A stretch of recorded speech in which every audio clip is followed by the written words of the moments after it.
at the OC. About to go to the shop, meet up, get my truck. It's supposed to start tonight. Maybe it's late tonight, start raining, and it's supposed to be snow tonight. So hopefully either I can get out early or kind of mitigate the circumstances. But next video I'll be showing is the actual truck.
All right, guys. Sorry. There, if you can hear me. Got my truck here. I'm gonna make this a little quick because it is raining, as you can somewhat see. But it is a 2018 a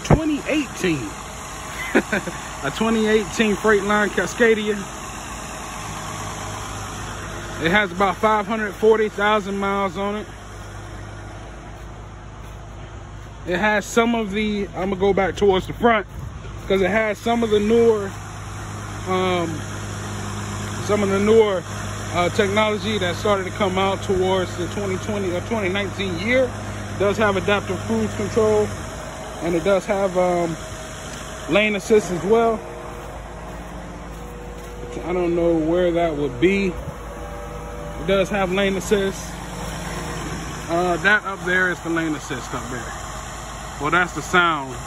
It makes a sound inside the cab when I am when it notices I'm getting outside the lanes. Let me go ahead and pull these here, empty it out. But like I said, yeah, it is a 2018 with 550,000 miles, about 550,000 miles on it. So it has been on the road.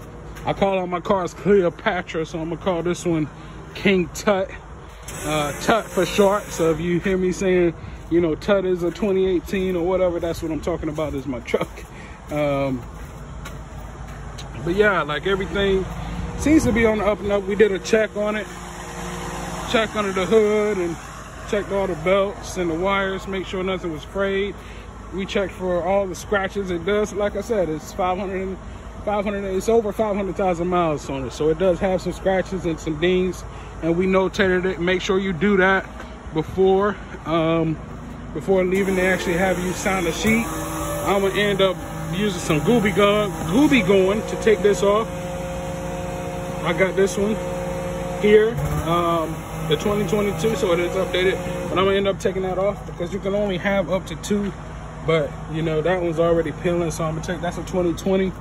But I have checked, and I've greased the fifth wheel as well. Had to change one of my glide hands, the rubber grommets inside. Had to change one of them. I checked all the rubber hoses and everything. And so going inside, I locked that door. 1 second. Let's take you inside. And once again, I apologize. I've already put my stuff in there. Like I said, I do have a little bit of a load, and I'll explain that in a second. But going inside, let's see here. Oh, this is what your immediate dashboard is going to look like. I do have a load pulled up there. So what your dashboard going to look like. It does show your your voltage and your air pressure and everything will come up there. It smells pretty good in here. I do got one of the newer radios. Like I said, this is a 2018, so it does have some of the newer technology. My lights. If you training in Schneider, you know, more than likely you would have driven one of the 2017s. The white truck is very similar. It's actually not much difference here. When I was on my TE truck, I drove a 2021 Freightliner Cascadia, and they had an automatic fifth wheel release on here. This doesn't have it. It do have the fifth wheel slider, as well as the trailer hold there. It does have the oh man, what do you call it? The axle differential switch there. This is the, if you don't know what this is the it tells you how far the car in front of you is, and it works in tandem with the cruise control, so it'll slow down depending on the car in front of you speed. It'll slow down to their speed. Up there, like I said, that's what makes it sound when you're going out of your lane as well. But yeah, these are, of course, the seats are pretty regular. They're no different than the 2017 and I believe the 2016. Very minor differences, if any. All right, going inside the truck, once again, excuse my mess, but I had to toss everything in there. I do got a little bit of a load, 111 miles that I gotta do. I'm trying to get done before it starts raining. But that's the bottom bunk. Underneath that bunk there, I do have a bed heater. It's not a bed heater, it's just a heater. It doesn't heat the bed, but it blows out. It blows out of there. There, I could turn it on. There's a control on the other side of this right here that I could turn it on. It only works when the truck is off, and it blows out heat and it blows out cold air as well. So I do have that. I do not have an APU, but I do have a inverter, so I could hit. I am going to get a fridge. I'm gonna probably put it in there, put the microwave in there. This is just a first day showing. I'm gonna hook all this up there and make it look more presentable, more neat. I'm already annoyed that the dirt, like I said, is raining outside, and it's, that snow hasn't melted all the way, so all that water is still on the ground. It's kind of dirtied up. But yeah, so that's what it looks like. It's pretty much what it looks like. Let me get back down here. But yeah, told you I was going to talk about the load. I'm actually going to Perina up in I don't know where it is. Up in, let's see. I'm going to Perina, and I'm taking it to Tractor Supply in Charlotte. I'm going to Perina in Statesville, taking it back to Charlotte, Tractor Supply. Then I'm coming back here for the night, which actually works out pretty well because I wanted to buy a fridge and microwave. I didn't want to buy it beforehand in case I didn't know. I didn't know what kind of truck I was getting. I was hoping for a 2020, 2019, 2021. But, I deal with what I get. And it's not a bad truck at all. It's pretty clean. It does smell pretty nice in here.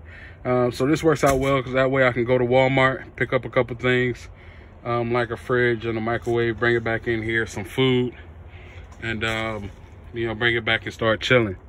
It does, like I said, have the radio, so I can charge my phone off of it. I'm gonna get a phone stand so I can have that as well. I'm not gonna use my phone, but I'm just gonna have it there to charge as well.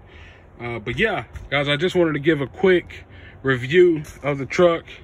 This is me putting anything in here just to show you what it looks like.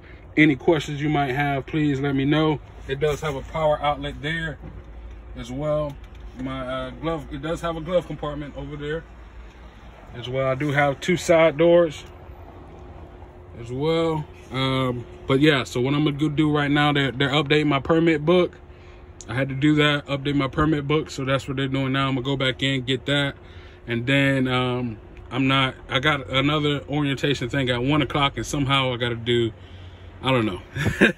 I gotta do this. I gotta go pick this load up and drop it off, and then come back here before 5 o'clock. So I'm trying to get all this done here really quickly. But guys, appreciate it. And I'll be back with you at some point. I had a freaking, so this is a big this is a pretty big yard, you know, filled with trucks, cars, overflow parking, long-term parking. So, you know, I thought I was going to come to work comfortable today. And, you know, I put on everything as I was supposed to. Got my vest on. But I had on, you know, my slipper shoes. You know, the gray, you know, the slipper shoes. I had those on. Thinking I was going to come to work, be comfortable today. Start my first day driving as comfortable as possible. But, I had two instructors, or two trainers stop me, and you know, they just looking down, just looking me down, up and down. I'm like, well, what's going on? They was like, are those Schneider approved shoes? I'm like, nah. So I didn't ignore the first person. I just, you know, just went on about, you know, what I was doing, because I told you I was in a hurry. And then the second person stopped me, and he was like, you know, there's cameras all around. I was like, yeah. He's like, you know, I knew somebody that slipped and fell, and they didn't have Schneider appropriate shoes on, and Schneider didn't pay for the bills because it's posted all around, you know, what you should have on, your vest and appropriate footwear. So I immediately then went back into the rain and changed my shoes to comply. So, lesson of the story, lesson of the day, be Schneider approved. Just for context, those red lights you see all the way up there, that's the start of the line. That's the start of the line. I am at Lowe's Distribution Center. That's the start of the line. Oh my God. Let me tell you the foolish part on my end, right? I'm just picking up an empty trailer from over there. Let me tell you the foolish part. I was over there. I was up there just now. The security guard or whatever comes out, says, look, you got two options. I was like, okay. Option one, you can pull up to your left and turn around, or option two, you can wait, because we got two trailers at the front. There was before this point, I was waiting for like 35 minutes. All right, so she says that we got two trailers up front, and for some reason, they're not gonna be able to move them trailers for an hour to an hour and a half. So it's after 5 at this point. I can't get in touch with my DTL, my training leader, driving leader.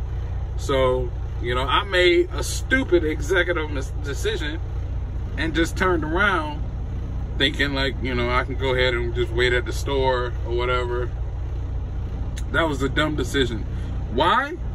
Because in my mind, I don't know why I didn't connect. Maybe it's been that long of a day. But I'm gonna have to be right back here. I don't got nothing to do at the store. You know, I'm trying to get home. It is 37 degrees right now. I'm trying to get back to Charlotte in time enough to call it quits for the night, so I could, you know, just call it quits, because it's supposed to get down real low. All right, so the security guard just came back. I forget where I was in the story, but the security guard just came back and said, you know, just reaffirmed I'm gonna be sitting here a while because it's locked up at the front. But I made that executive decision to turn around and then think like I'm gonna have to be right back here. So You know, I'm turned around, and by the time that I got up the road, you know, going back this way, right? Going back that way, by the time I got to the end of the road, it clicked. And I just turned around and got back in line. Now about 20 cars, 20 trucks back from where I was previously. So long, in fact, that the security guard, when I was up there, was walking. She is now on a golf cart because it is too long to walk back to notify the trucks behind me and a little bit in front of me what is going on. So she is in a golf cart traveling. The line is so long, and this driveway, this parkway leading up to the distribution center is like, I don't know. I mean, it's at least half a mile. At least half a mile. And it's just a lot of trucks. And we just waiting at Lowe's. All I'm here to do is pick up an empty, go pick up a really heavy load, and go back to Charlotte. So, and oh God, I don't even know. It's been a long day, really long day, guys. Only, oh my God. So this, I don't know what is going on over there. I guess they're backing. But, okay, so this is where I'm at. I'm still at Lowe's distribution center, waiting on the trailer. It's now about 2.5 hours later. I finally got in, right? Finally got in. It was like, great. Still a little bit of time. It's hours past what I thought, but still great. Wrong, I was wrong. I get in, they say, well, Bryant, your trailer that you're supposed to get is not empty. It's actually, it hasn't been unloaded yet. It's not empty. But we're gonna give you another trailer that is empty. The only problem is it's still at the door, and it has to be brought to the what do you call it? To the parking spot, the parking lot for the trailers. I was like, okay. I've been here for about 30 minutes, 30 more minutes. So it wouldn't be so bad, except there's two things. There's two problems. The first problem, it's supposed to rain. Well, it's been raining most of the afternoon and the evening and all the evening, but it's supposed to drop down into the low 30s and freeze. I was trying to avoid all that black ice and possible black ice and, you know, crazy weather. That's supposed to start around about 9, 10 o'clock. It's now 7:30. Problem number one. Problem number two. So when you go on duty, and that begins your shift, your 14-hour clock starts. Whether you go off duty or not, your 14-hour clock will run until it's empty, if you don't end your shift. Well, my first on duty was when I got my truck at 9:30 this morning, and I got about 3.5 hours left on my 14-hour clock. That's not a bad thing, right? I'm in Statesville, and it's about 50 miles. It's about 50 miles away. Give me one. It's about 50 miles away. But, you know, it's raining, possible black ice, and I'm carrying a 40. I didn't tell y'all this. The load that I'm picking up is dog food. All right, it's Purina. And so it's dog food, and it's 44,000 pounds, meaning I'm going to be near my max at 80,000 pounds total, truck and trailer and load. So all that combined, this is not a good day. It's not a good day. Let me pick this phone up. This is my mom, so I'm gonna pick it up. But it's not a good day. All right, I know it's hard to see, but I had to show you guys this because, I mean, I know this day has been super bad. It's really late and I got to get going, but this is a bright spot to me. I just backed into this spot here. Oh man, it was super hard. Okay, let me paint the picture. I came down this road, which is a small road. There was a truck there. There's that little barrier there. I didn't know if I could touch it or not. And there's a little ditch if I got too far into it. I probably couldn't get out, but I used it. But okay, so right here, you probably can't see it, but there's two trailers there, and I had to back it into here. So I had to pull up as close as I could get to these trailers, kind of turn out right a little bit so it angles in there. And I literally used my 90. I used my 90-degree backing, guys. I mean, this is like that time in math class when they say, what are you learning the Pythagorean theorem for, or what are you learning these algebra for? You're not going to use that in real life. I literally passed the test a couple days ago, and here I am in the boondocks. Literally, this place is in the boondocks, and I literally had to use that to get in here, man. I'm so proud of myself right now, but I can't talk long. I gotta drop this trailer, get back to Charlotte. I'll talk to you guys later.